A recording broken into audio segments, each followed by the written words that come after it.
Welcome to the Spirit School podcast. My name is Danielle Sarank, also known as the Squamish Medium. I created this space to inspire lightworkers to go from fear to clear and get connected to their sacred abilities and spiritual practices. I love supporting women through the creation of their heart-centered spiritual businesses in a way that lights them up and aligns them with their purpose. I am passionate to share all I know about the journey to becoming a professional psychic medium, mentor, and coach for the developing lightworker and spiritual entrepreneur. Through interviews, honest stories of my adventures, and lessons I learned, I hope to empower, inspire, and uplift you and get you excited about your life again. Welcome home.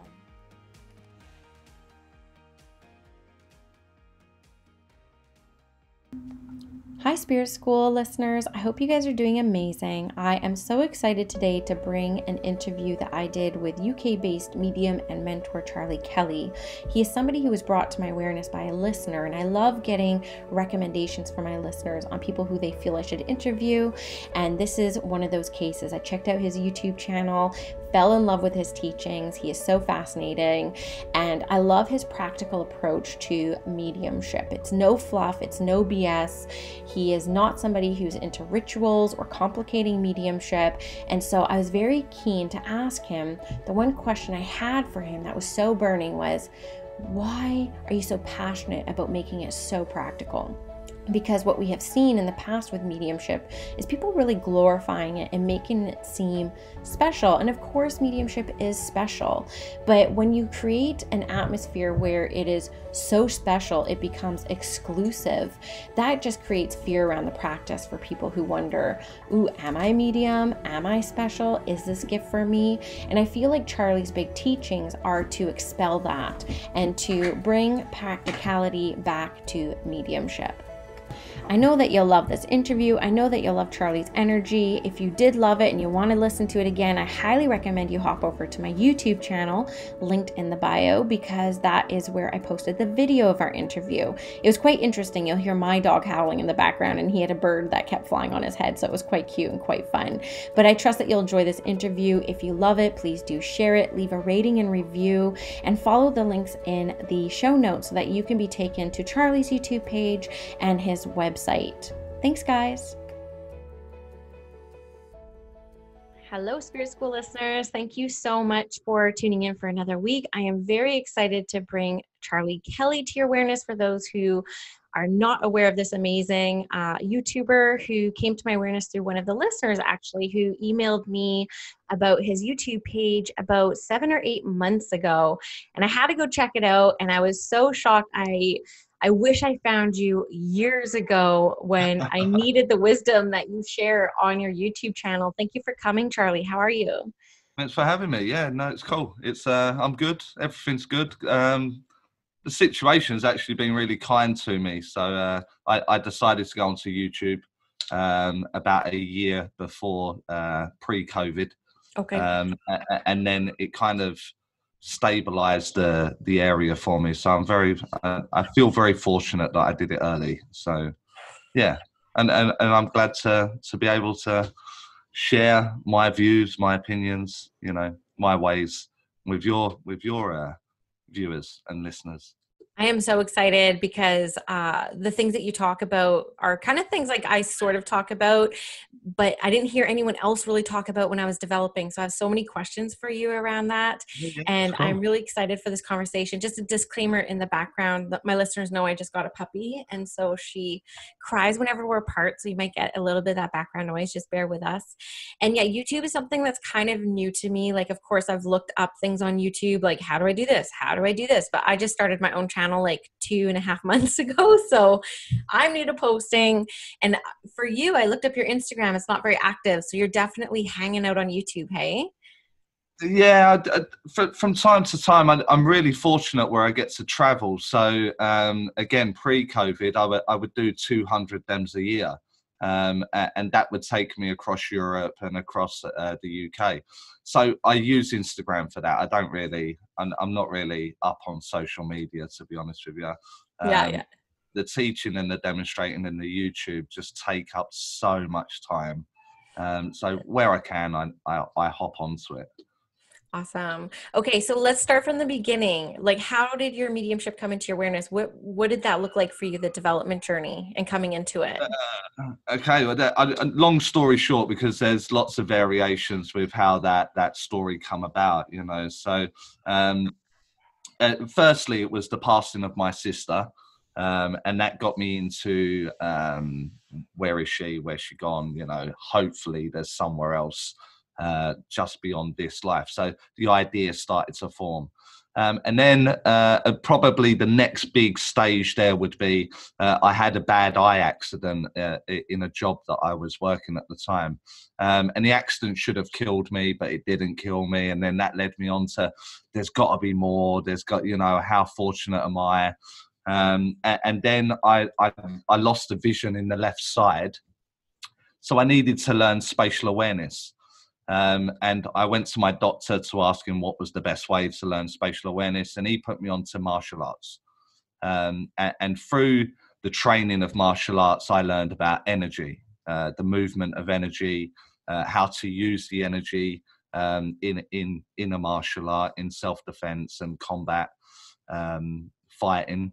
And I learned to move the energy. And I think there was a stage where I moved it just a little bit too much. And I found the spirit world. So, like everybody else, I thought I was crazy. You know, I can see things that other people couldn't, and it would scare people. And then the biggest mistake you make is you go onto Google and you ask about what a medium is or a clairvoyant, and then you get all kinds of horror stories. And so I backed off, and then slowly it kind of reared up again, and I looked a little bit more into it. And I just thought, if I'm going to learn, then I would like to learn from what is considered the best there is, you know. So I started on my search for a good medium, a good demonstrator, a good teacher. And along the way, you find some terrible people and some terrible tutors and some terrible classrooms and some terrible ideas. And what I found was maybe 90% of what I'd come across was very restrictive. Mm. You know, many people speak of this intelligent spirit world, and yet a lot of it seems unintelligent. And a lot of the restrictions seem a little bit outdated. So I kind of started developing on my own. That was the maybe a key turning point there.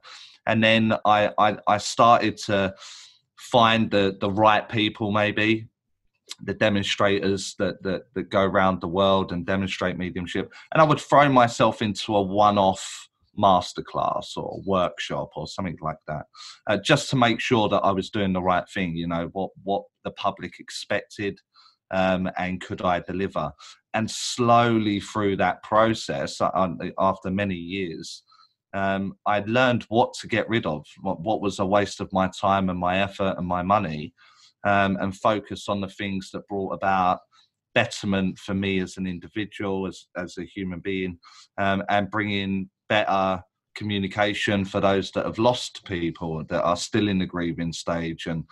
And through the learning and through the mistakes and the failings, it equipped me with the ability to pass on knowledge.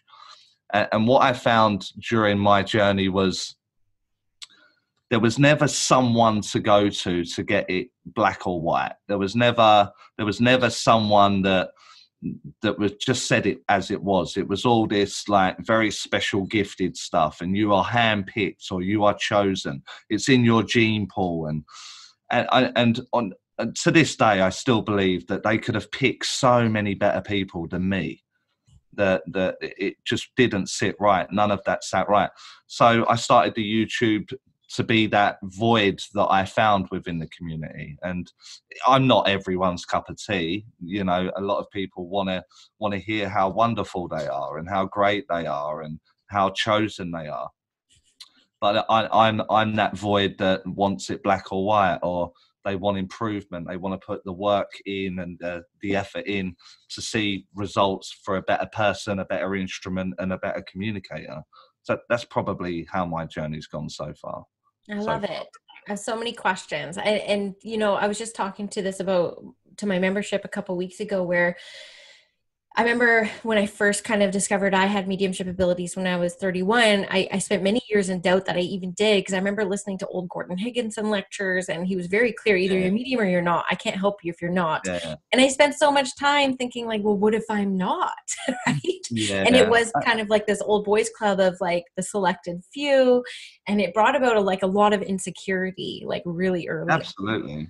Absolutely. I think, I've got all the books, and I've got, they're all first editions. I've spent years collecting them, and as wonderful as they are for the time, Mm. it just don't hold up for me now. It's just, I'm a massive ambassador for the spirit world. I do so much work for the spirit world. But that in fairness, that group, that clique that hung around with Gordon Higginson at the time, they all have that train of thought. They all have that idea, and I think it's very restrictive and very depowering to an individual that's just going into it. That doesn't take away how much charisma the man had and how good he was for the time.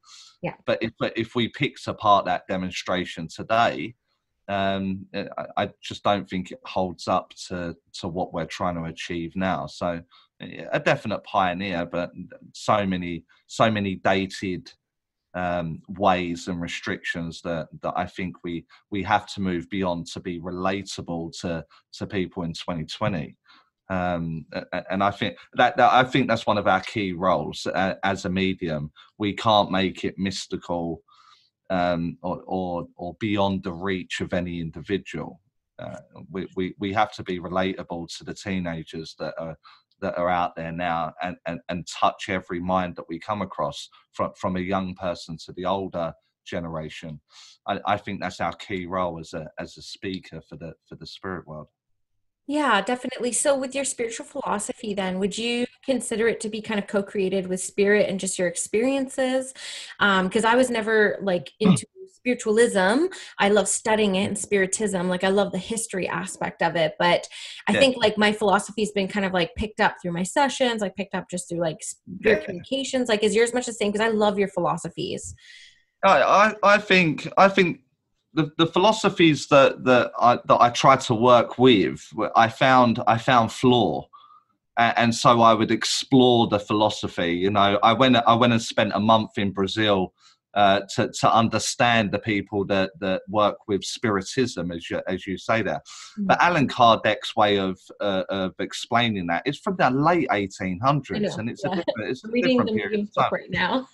So it's kind of very dated to what we know now in 2020. It's a wonderful history that goes with it, and ambassadors for spiritism such as Chico Xavier would have been a wonderful instrument at the time. But if you listen to their story, it's fear based. There's a lot of fear there. Yeah. The God and the spirit world that I work with are not fear. They're not fear based. They're not punishing. There is a natural law in order, and you're accountable for the things that you do. And I just, as I said earlier, I'm very black or white. I know when I've been an idiot, and it's up to me to own whether I've been an idiot, or I've been unethical, or I haven't shown integrity. That lies only on my lap. So my philosophy is quite a simple one. So Yeah. speak truth, and it will serve you well, and empower or help as many people as you can along the way, not depower them by dangling a carrot that they can never have. That just doesn't make sense to me. So the philosophy is very, whatever teaching you come from. My personal favorite is a Maurice Barbanel, Silver Birch kind of read. Again, today there's a lot that I don't agree with, but throughout those books, Silver Birch speaks of simplicity, Mm. and yet there are so many rituals and routines that make it so hard. So I just adhered to the Silver Birch idea of simplicity. There must be an easier way. There must be this ease and understanding one's mind, then made mediumship for me the easiest thing I've ever done. It's just really, it's just come so easy in the end once I got rid of the rubbish or the restrictions, which, you know, not everyone's going to agree, but for me, it's just once I understood me, then mediumship become a lot easier. Can you give some Once examples of what you got rid of? Like, can you give some examples of like what you just like, this doesn't. The thought process, you know, that the spirit world speak of omnipresent. They're here all of the time. So to when you start developing, so some people look like they're in absolute agony or pain looking for a link, but it's omnipresent. It's there. So the ritual would be, I don't need to sit in silence. I don't need to train in silence, because where do you get silence? You don't get silence anywhere, absolutely nowhere, especially if there's another individual there. And that's what we're working for. We're not working for ourselves. We're working for another individual. So I realized that is pointless. Sitting for hours and hours and hours trying to silence the mind. The common sense way would be learn to silence the mind in the chaos that is every day. And so the moment I move my attention to the spirit world, I know it's there. And if I'm not aware of it, it's me. It's not the spirit world, because it's omnipresent. It's there. So these sped up processes in the reach for the spirit world become much, much quicker, because I know I don't need to meditate. I know that I don't have to light a candle. I know I don't have to open chakras or close chakras and all that kind of stuff, because it's omnipresent. It's like the air that I breathe. It's there all of the time. And so that process just becomes super quick. As I move my mind, the spirit world join me. And that style of teaching, that style of demonstrating resonates with a lot of people that not even I realized, you know. So I thought everyone wanted the love, light, unicorn and rainbow kind of stuff. But it's just not me. It's just not who I am. And so I found a way for me to be very efficient in the time that I'm giving to the spirit world. I can't stand on a stage with 100 people sitting in front of me and then say, right, just, I need you quiet. I need a moment. I need to find myself.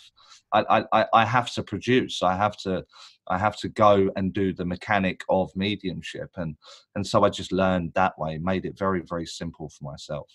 I love that. And did you do platform like really early on in your development? Platform come about kind of unexpectedly. I was never a medium that wanted to do readings, be locked in a room all day. I never wanted the public. I just didn't want any of it, to be honest with you.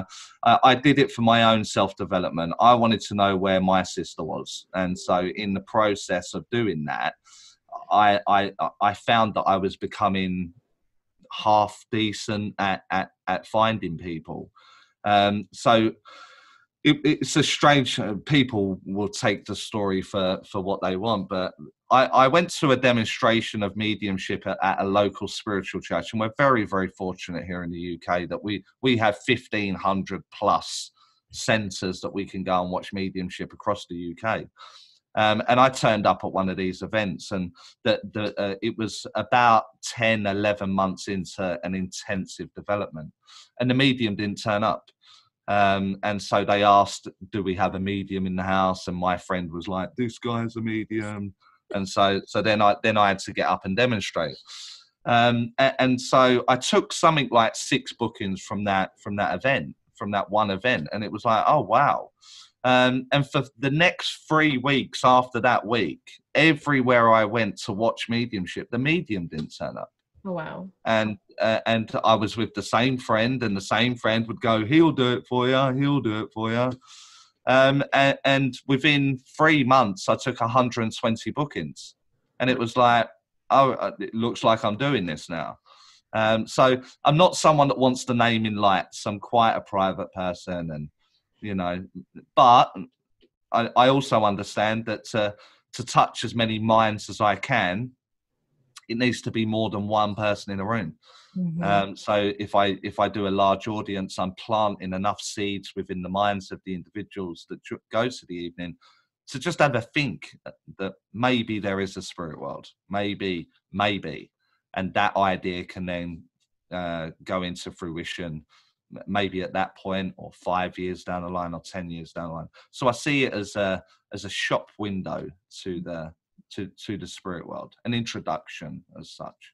Yeah, that is so much fun. I love that story. It reminds me of, I was told I was a medium by all the mediums I went and saw. I was like, no, I'm not. Trust me.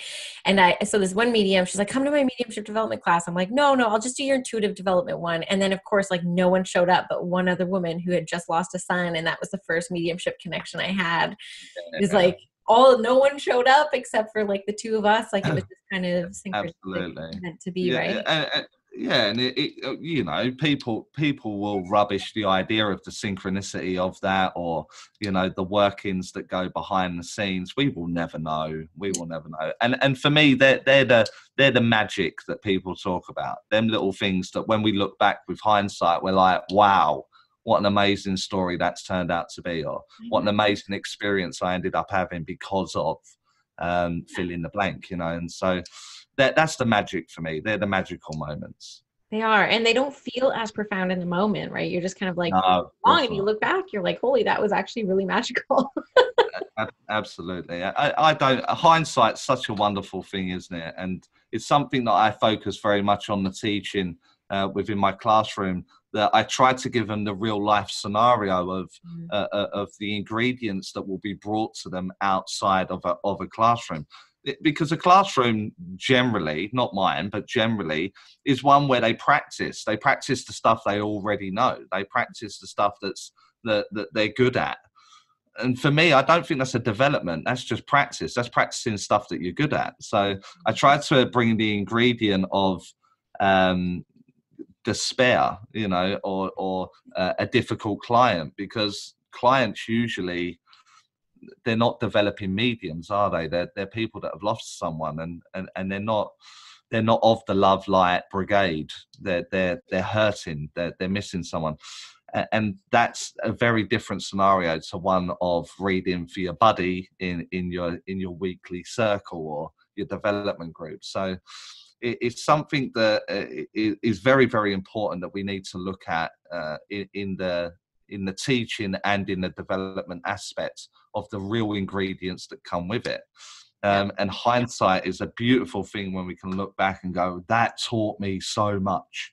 You know, there's nothing worse than the feeling of getting your no, and you are soul destroyed, and you're having to go at yourself and your spirit team, only for a month later to that person come back and go, by the way, sorry, but I said no, and it's, but you've already done it now. You've already shouted at everyone. A month in agony and suffering, and absolutely. I've seen people actually quit because they're like, absolutely. And then like a year later, the person's like, can I have another reading? Oh, all made sense. And it's like, I mean, it's happened to me so many times. I'm a Virgo sun, so I discern to death, right? Absolutely. It is hard. A mediumship journey is a tough one, probably the toughest thing I've done, but not the development of mediumship. I think it's the development of me as the individual, right. Understanding my triggers, what makes me think, what makes me react, and understanding that can be a dent to the ego. You know, maybe I don't want to admit I'm wrong. Maybe I don't want to say sorry. Maybe I don't want to make the first move. And but once you start understanding you, that's when the comfort zones are stretched, and that's when development begins. Once you're out of that zone, once you're out of the stuff that you know, is when the real learning begins. So I enjoy all that. I enjoy that stuff. So there's a question I'm dying to ask you, because I started this podcast 2 years ago, because through all the teachers I'd ever had, I never had anyone talk about the shitty side of doing readings, like the difficult clients, the fact that sometimes you feel like a complete failure, and like, how do you pick yourself up of that? So I started this podcast to be like super real about like the development journey. It is not rainbows and butterflies. It is freaking hard. One of the hardest things that you'll ever do. And when I saw your YouTube, and just the way that you express the information and just how like vulnerable you are about like the hard stuff. You're giving up, like don't give up video, just like complete. I watched the whole thing a few times, you put music to it. I loved it. So I was thinking when I was looking at it, I was like, I wonder what happened to him in his development that he felt so passionate about this approach to teaching. Like, did you not experience the realness, like the good, the bad, the ugly when you were developing as well? No, I felt it. I felt it beyond belief. You have no idea. It's the problem is what you find when you're starting on a journey is that you resonate with a group of people. You know, so maybe you and your buddy go to your local centre or your local development group, and that's great. You've got this like-minded kind of idea, and what happens is one will grow faster than the other one. And that's the way, that's human nature. You know, some people take to things better than others. But what you find is that very quickly doesn't help you resonate with that person that you originated with. Mm-hmm. You know, I don't want it to be spiritual jargon, but there is a conscious shift. So you are more open. You're exploring it a little bit differently, while the other person may be still in the idea of I need 20 minutes to open my chakras. So now you don't resonate. So the frequency, the vibration is changing. So you don't attract like anymore. So this grates against you. So what happens is that friendship will break down, or you will slowly step away from one another. And the problem is with human nature is that people don't like rejection, or they don't like the feeling of being dropped or that sort of stuff. So then rumor starts. And so now you have to deal with rumor. Now that may be the way that you set yourself up, the way that you work, relationships, you know, all that kind of stuff can just really whip up really fast. Equally, you might not get on with a teacher. So it may be the only teacher there. I was a very difficult student, and I know I was a difficult student, but I was one of these students that was, I'm a demonstrator now even of practice as you preach. You can't walk a walk and talk a different talk. You have to walk your talk. That's what you have to do that. And I remember a tutor, a high profile tutor, asking me to get a telephone number of a communicator. And I was like, yeah, no problem. I'll do it. I've got no problems doing it after you show me. Yeah. So, but they couldn't do it. To which I then went on to do it. And so at that point, I realized teachers were in a very strong position. And, you know, and I know as a teacher myself that if I say to someone, you were rubbish today, that's not the end of that. That's going to go on for weeks. That's going to damage people. That's going to hurt people. That may help them decide, final straw, I'm walking away. Mm-hmm. And I watched so many people walk away because of tutors and their attitude, tutors and their ego, tutors and their demands when they can't do it themselves. So I started calling them out. But when I called them out, I would then go on and produce so I could warrant the call out. And that really, I can't stand a bully. I hate a bully. So I tried to put an end to it. I'm never going to achieve it on my own. I'm never going to do that. But if I highlight it enough for individuals to recognize, then other people may stand with me in that bullying aspect, to stop using the pedestal of the teacher to disempower a hungry student. You know, I've seen so many good mediums walk away just because of the attitude of the people that surround them. So that's where the passion come from. And also the drive for me is that I literally don't believe in a spirit world anymore. It's not that, you know, believe makes me feel like there's an element of doubt. I absolutely know it's there. I know it's there. And I don't care if the 7.5 billion people on the planet all come together and tell me I'm wrong. I don't care. I know it's there. And so that's that drive was, it changed my life. It made me much, much better. It's much more richer, not monetary. I mean, in the things that surround me, that even someone with my story, if that can happen, then you need this in your world. And I'm gonna try and facilitate that space for some of you to embrace it or embark on the journey. And that's the drive, is that I'm fed up with people putting rubbish out there and scaring people or making themselves look better than someone else for ego reasons. And I just don't like it. So it's a drive. It's something that I want to eradicate from the movement, you know. And there'll be loads of people that may see this and go, what an idiot.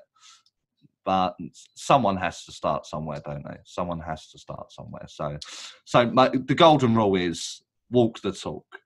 So don't ask someone to do something that you can't do yourself. And that, unfortunately, is very much a big thing in the teaching aspect right now. It is. Did you always know that you wanted to teach? No. It was, again, quite a funny story. I was actually booked on a course of mediumship, and it was with a tutor that you know, that maybe I idolized or I loved their style, you know, that there was just something about them. And their own private story, they couldn't take the course. And it was like 24 hours before the course was due to start. So everyone was already on their way or made plans, you know. And the course was about to be cancelled. And I said to the other 50% of the tutors there, don't cancel it. I can do this. You know, I've been looking forward to it. Everyone else has been looking forward to it. Let's run it. I promise you, I can do it. My mediumship will hold up. And my teaching skills were nurtured by that individual. They definitely helped me with that. And that's how that come about. So I ended up being accepted as a trial run. It was successful. There was lots of areas that needed tweaking, but my colleague at the time then helped me tweak those areas, and I had a good relationship with them for three years, where they helped me through blips or understanding the classroom and whatever, and then from there it kind of, my ideas started to differ from that of the school that I was at. They're very much on the science approach, and I just know that in my lifetime science won't agree with mediumship in my lifetime. So although there will be pioneers that are going down that route now, I see mine as a different route or different route to show people that the spirit world are there. They are intelligent. It isn't what people say it is, and let me show you. And so then it will unfold in that way. So I see myself again as like the shop window, an introduction to an intelligent, essence-based spirit world, rather than fear, negativity, you know, all that kind of stuff. So so practice as I preach, basically. So what do you say to students? I love this conversation. I have so many kind of like rapid fire questions I want to ask you since I have you have your time. But like, what do you say to a student who comes in and says, I've been attacked, there's something attached to me? Like the true belief that the scary stuff that you see on Most Haunted and like all these other shows, like what do you say to someone who really feels like they experienced that? It depends. You can't obviously insult them, you know. You have to tread carefully. And I do what you would consider a house clearance or something like that. And it would be dependent on the individual on how I approach them. If they feel like they're ready to hear that they are the cause of what's going on, then I'll tell them straight, you know, you're fearing something, the fear is projecting, and now that's what is in the property or the premises or whatever. And I'll share a story with you so you understand. I was in Brazil, and there was a man that had evicted a gypsy lady off of his land, and she put a curse on him and said, "You will lose your voice. You will never speak again." Now, the man was so scared that within 6 months, he completely lost his voice, completely. I land in Brazil and I go and I bump into this man. Magical or not, I don't know. But I bump into this man. And through the energy, not the spirit world, but through the energy, I could see that he was fearing a lady.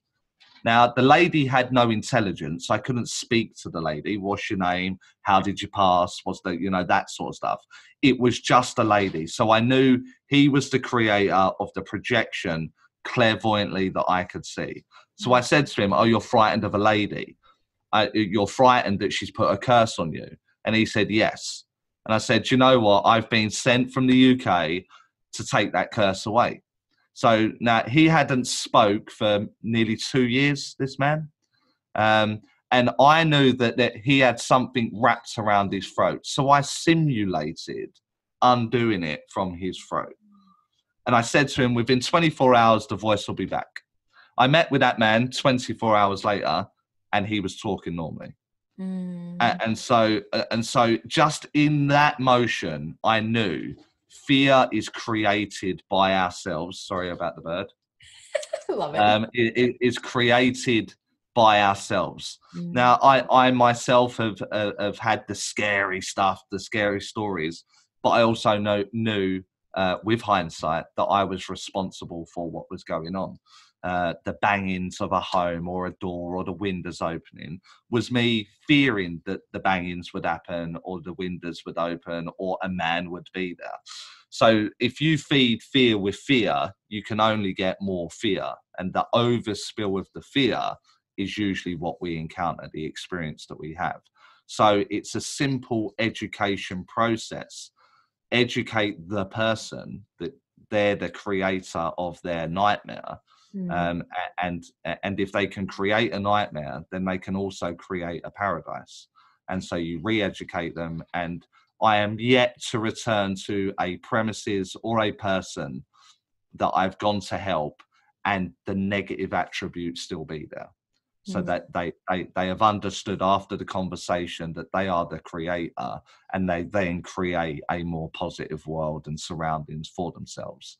So it's really, again, for me, super simple, bird, super simple for me to sit here and say that. But when you're in the moment, obviously, it is very distressing. So I would approach them dependently on the mindset of the individual. If they have an understanding, then I'll give it black and white. If they need me to say that I'm going to take the man with me, then I'll say that just to give them peace at home. Then that will stop. The man won't be there anymore because I've gave them the belief that I've taken it away, which then they return to me and say, "How did you do it?" And now I can give them the real version of events. And then they understand. So it's approach everyone as an individual. And my classroom is very much like that as well. I wouldn't teach you the same way I teach someone else. We will have a ground-based mechanic, and then we will adjust it for you, the individual, and your ways, your hang-ups, your flaws, your wonderful points. And we'll highlight that and say, this is going to be the best way for you. And then you'll get really good at that, and then you'll start to look at how you can improve it a little bit better in other areas. So the fears are no different to the way that you would teach someone to find the spirit world. The biggest misconception is because of Hollywood. You've got energy, you've got positive and negative energy. That's we have that every day. We're happy, we're sad. That it's there. The mistake is that they place energy with spirit, and they're two different things. Spirit is essence, so a pure love, a pure essence, whereas energy is positive and negative, and that's where the misconception happens. So if there's something that's very negative going on, we know it's not the spirit world because it's energy. Therefore, we know how to deal with it. If it's love, essence, they're trying to contact, then it will be from a purity aspect. Therefore, they will answer any questions that we give them, showing intelligence, showing communication, showing it's the spirit world. So it's a really simple process. I love that. And so on the lines of fear, being such a great teacher, like what's the number one fear you see students commonly come in with? Their biggest fear is looking an idiot. Okay.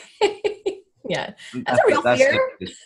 Yeah. And that's what it is. It's like we've all been in a classroom. We've all been in a scenario where we've connected to the man that joins us for the lady or the man in front of us, and we get an apple, and you'll sit there and go, I'm not saying apple. I'm not saying apple. I'm not saying apple. And you won't say it in case they say no. Mm. So it'll just loop. It will apple, apple, apple, apple. Now, mediumship works is that the apple will not change until it's moved. The energy has to move. And so once you say apple, the next bit of information can come in. But if you don't say apple, then it'll just be apple, apple, apple. Yeah. So after 5-6 minutes of battling with yourself and sweating and worrying that you're going to look an idiot, it comes to the time of feedback at the end of class. And they'll say something like, you know, I'm surprised you didn't say apple, because every time this guy turns up, they say apple, and then the student will go, I had apple. I had an apple. But you don't get the brownie points for that because you didn't say it. You were frightened. You were scared to look an idiot. So my classroom will always encourage failing. It will always encourage hitting rock bottom, because from that you will learn the greatest lessons. And you will be an outstanding communicator if you have learned to fail, if you've learned to feel an idiot, look an idiot, and still carry on. I honestly, I've said it maybe for the last year now, I honestly believe that practice doesn't make perfect. I think failing makes perfect. So I'll have 20 students in a classroom tomorrow, and if I add up all the times that they failed as a collective, I have still failed more than them. And that's why they listen, because I've put myself there and hit myself really hard on the way down. I've learned from those mistakes. So the biggest fear that I see is that they will get it wrong or they will look an idiot. So if I give them a safety net or a safety blanket of you're allowed to be wrong, you're allowed to get it wrong, you will get magnificent results. You will get the best evidence you've ever heard from a student, because they're like, well, I can be an idiot in here. I can fail. They can say no and it's okay. Absolutely. So do you think now translating to like a professional reading then, like they should just like mantra themselves, like it's okay to get it wrong. It's okay to look an idiot. I'm not a huge advocate of the mantra, but I definitely tell the students, for the ingredient for you to be successful, if you want to be successful in this work, is that you have to remove the doubt and the fear that you have within your head. That means it's okay in your head to say, I am amazing at this. I am amazing. It's okay to do that. What's not okay to do is go post that on Instagram or post it on Facebook. Don't do that. Yeah. But privately, in your own head, say, do you know what? We are going to go out and we are going to change the world, and I'm going to be great at this. That offers such a positive energy in the process of reaching for the spirit world. Now, if I say to a student, what we're going to do is we're going to ask them their passing and we're going to ask them their name. And the student immediately will go, but what if I can't get their name? What if I don't know how they passed? And what I educate the individual is, they bloody know. They know their own name and they know how they passed. All you have to do is ask them. So if I wanted to know the name of your YouTube channel, I would ask you the name of your YouTube channel, because I expect you to know the name of your YouTube channel. So it amazes me how many students don't think like that. You know, like they feel like the responsibility is all on them to go find it. But you don't have to find it. You just ask, what's your name? And then the name can be offered. What did you pass of? Now, that may not be an image. It may be a feeling. But the feeling will be so detailed at some point that you will pinpoint eventually, maybe a year or two later, if you keep repetitive nature up. Sorry, the camera's gone out of focus. That's all good. You keep this repetitive nature of keep going for the cancer, keep going for the heart attack. The moment that ripple comes into the energy, you'll know immediately what that is. Immediately. But if you don't speak, or if you don't go through the process, you'll never accomplish what it is that you're trying to do. Especially if you have doubt. You know, what if I'm not good enough? What if I'm not worthy? What if I'm and it's all of a negative attribute to the ingredient when we're trying to be in the essence of that love and positivity, which sounds like spiritual jargon, but yeah, we're allowed to blend them in. So then what do you tell people? Like, what's the advice you give people to say, like, get the fuck out of your own way? like what and it is the biggest problem. It really is the biggest problem. So you either let them see you fail, and there will be things that I do deliberately, where I mess it up, which blows my own mind, because I've spent a decade trying to perfect my own mediumship. And now I go to the spirit world and say, we're going to mess this one up, but then we're going to fix it. And so you show them how to fix the scenario, and you show them that no one got hurt and no one's reputation was damaged and no one went away talking about one another. We're just here to do mediumship. So you got to show them that it's safe. There's nothing worse than a cliquey group where you're worried about making a mistake, knowing that the Claires and the Sarahs and the Marys are going to be talking about you afterwards. I'd rather just not have them in my group. Right. So I will be that individual that says, you're not right for my group. You know, I'm hearing whispers on social media, whatever. It's not what I want in my classroom. And so my classroom is very, very supportive. They are very encouraging. That doesn't mean lenient or sympathetic to the answer. If it's rubbish, then it's rubbish. We're not going to hide behind the fact of, let's just be nice. We're not going to do that, but constructively build on, here's why we had the problem. That's the problem there. This is how we fix the problem. Let's go. And now people grow in confidence where they go, I don't mind showing a more vulnerable side to this group. Now you've got progress. Too many people sign up for a class or a workshop or a mentoring program to look good within said group. That's the problem. They're trying to be established or recognized within the group. I've never done that. I've always gone to it to see where I'm failing. Where am I going wrong here? Right. And I don't care. I've looked an idiot so many times that I literally don't care now. Yeah. So that's then. That's it. It gives you a sense of freedom. It gives you a sense of freedom that I'm gonna get it in the end, but in the process, I'm gonna scuff my knees a couple of times. That's fine. That's okay, providing I get it in the end. And that's what we're trying to do. So I think it's the biggest problem for a student, is the no. Have you ever wanted to walk away? Were you always like, why am I doing this work? Yeah. I really did. And I think maybe there's been a ton of times that I've wanted to go, but one really sticks out, you know. I had just quit my job. I don't know why I quit my job, but I had a good income, a respectable position. But I gave that up. I gave up my security. I gave up my home. I gave it up for this. I knew something had to change in the dynamic for my reality to change. I knew that. And so I had to start making decisions that I didn't like or I wasn't comfortable with. So that would be, one was divorce. It just wasn't serving me, being in that scenario.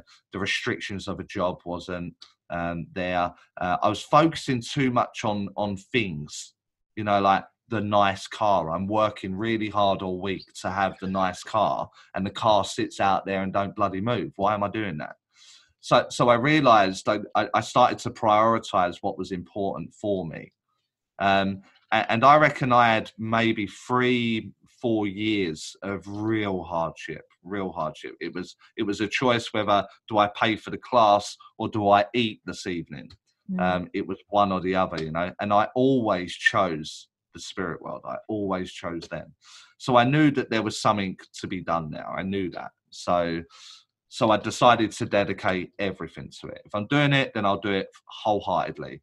And at that point, I stopped trying to please people. You know, I was really popular because I would say yes. Can you pick me up at 1 o'clock in the morning? Yeah, no worries. And then I'd be tired sitting there like I need to go and pick my friend up. It's amazing how quickly those friends disappear when you start saying no. Mm-hmm. You know, no, I'm not getting up at midnight to come and pick you up. You can arrange a taxi or something, you know. I'm not doing it anymore. So what I found very quickly, my social circle, as much as they spoke about truth and honesty, none of them actually liked receiving truth and honesty. You know, so at that point, it was kind of like the right people will resonate around me eventually. So everyone dropped off. So that would be relationships, you know, friends, like lifelong friends as well. My work, my security, all of that started to fade away. But I had to clear the way to allow the new stuff in. Mm-hmm. Hindsight, I wouldn't change a thing right now, not a thing. But in the moment, my security, my relationship, I'm sure I had a nervous breakdown, or I was very close to a nervous breakdown. You know, so hindsight again is a beautiful thing. But I wanted to walk away when they started sharpening the knives and sticking them in your back. You know, who's this Charlie? What's he about? Why is he saying you don't have to be chosen? So then you'd have a community of people that come after you, social media, that sort of stuff. I had a very public argument with a very high profile tutor here in the UK, and they asked me my opinion. And I gave them my opinion. And that evening, I received 3,500 inboxes with death threats because they asked for my opinion. So I wanted to walk away because it's not the spiritual community that we're told about. Everyone's meant to be spiritual. I realized very quickly the spiritual community is the least spiritual community there is because it invites everybody in. So I realized at that point, if I'm going to do this, I'm going to have to thicken the skin up. I'm going to have to be comfortable with who I am. And providing I speak truth, then nothing can harm me. Nothing can harm me, providing it's truth. Yeah. So I remember reading something a very long time ago. There's always 3 sides to the story. There's your version, their version, and the truth. Mm-hmm. And so I tried to look at the truth. So I'd remove my own personal feelings or emotions from the situation, and to make my decision in that vein. Yeah. And that holds me up. That keeps me firm. You know, I'll analyze it. Was I fair there? Yes. Was I honest there? Yes. Was it coming from the right place there? Yes. Then I've got nothing to worry about. Yeah. And then at that point, that will hold you good for this career, if this is the career that you want to go down. Being a people pleaser will not get you anywhere unless you're in with the biggest name. And even then, that will come to an end at some point, which you will see a lot of on the journey. So yeah. I did see that myself about the spiritual community early on, and I just made a decision like year 1 of developing. I'm like, this is a solo journey. Like I just have to stay in my own lane, right? Absolutely. Constantly trying to create what I wish I had, right? Like just a safe community and healing sister wounds and all that kind of stuff. Because I did see that really early on. I've only been developing for 7 years. Yeah. And even in 7 years, I've seen such an evolution of mediumship, and even need for mediumship has shifted and changed.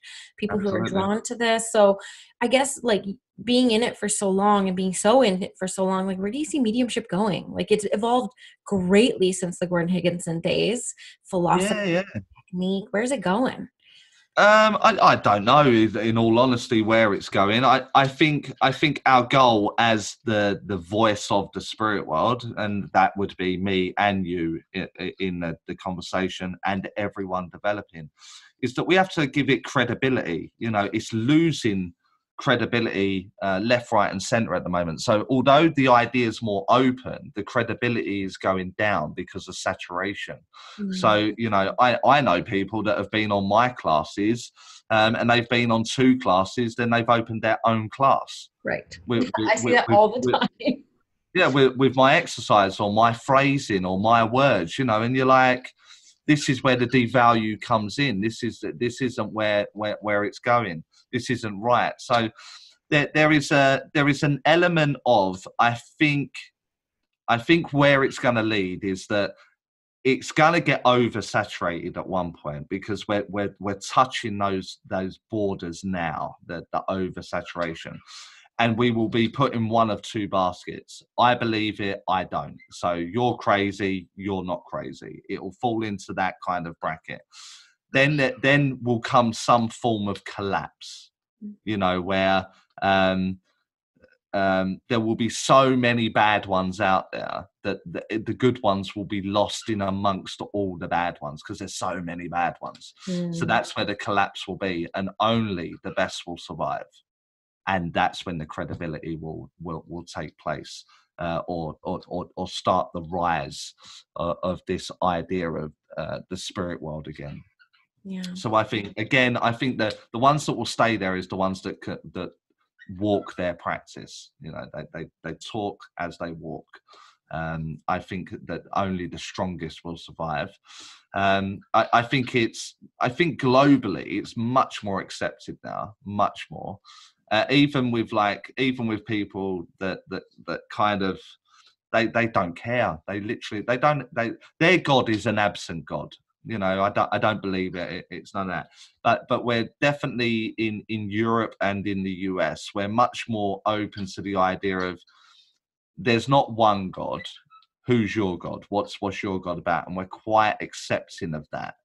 And so that means we can have different viewpoints or different angles, but we can also still get on. It don't mean my God's better than your God, and so, you know, and vice versa.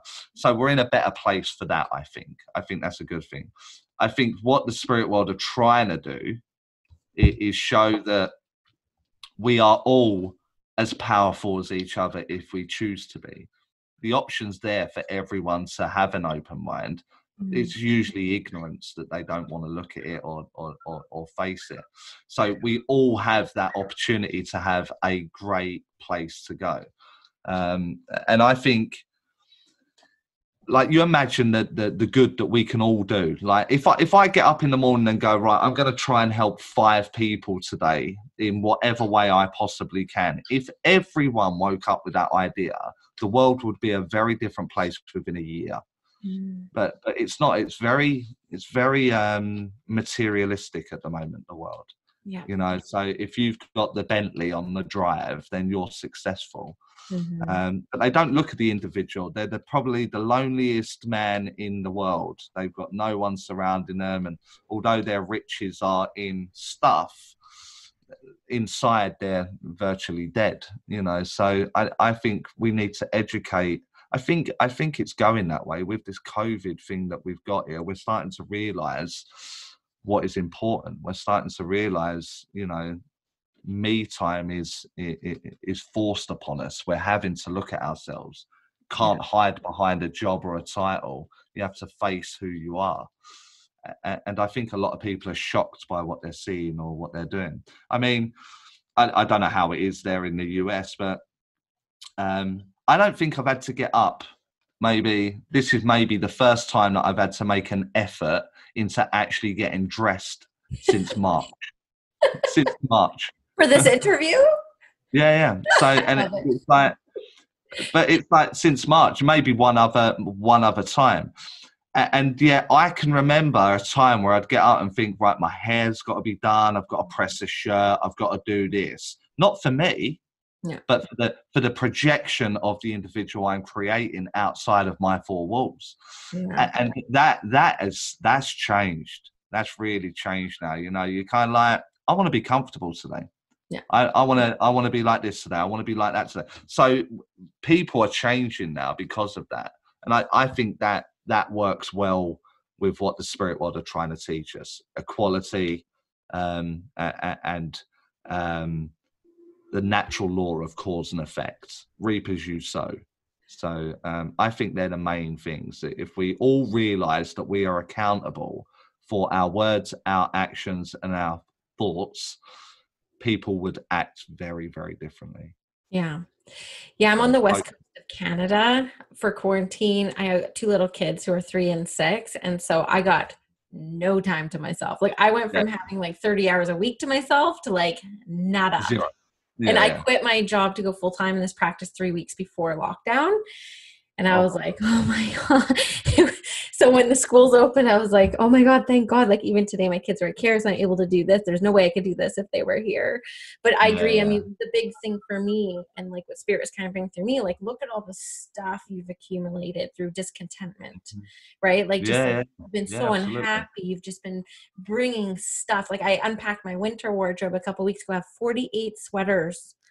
I was like, who needs 48 sweaters? Absolutely. 3, but I was so discontent for so long, so unhappy. Absolutely. That's how I coped, right? So that was my big awareness when COVID happened. But and I don't think it's just me and you. I don't think it's just the spiritual community. I think people, all walks of life, are starting to realize, do we need this? Do I need to do that?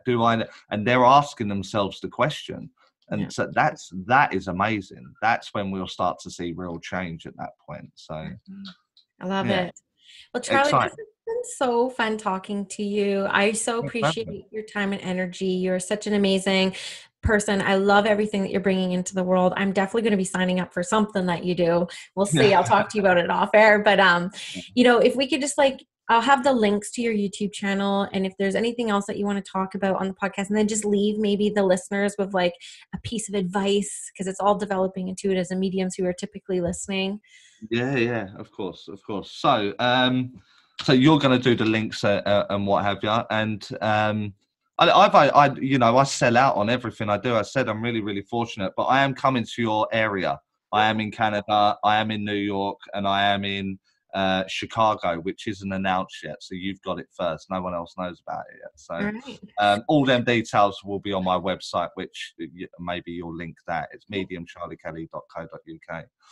Moving forward, as a sign off, I mean, I think it resonates throughout what we've been speaking today. Allow yourself to be wrong. Allow yourself to fail, and not judge yourself for what you've done, but what you can change to make yourself that better version tomorrow of the person you envisage within your mind. It doesn't just have to be intuitives or psychics or mediums that do that. I mean, if we all adapt that allowance, that tolerance to forgive yourself for making a mistake, and then moving forward, learning from it, then everything will benefit. Family, work, relationships, it all adds up. Everything adds up. So lightheartedly, be the idiot, fail, but know why you failed and move forward. And you'll find mediumship, intuitive work will be much, much easier if you do it that way. So I love it. Thank you again for having me. Thank you, Charlie.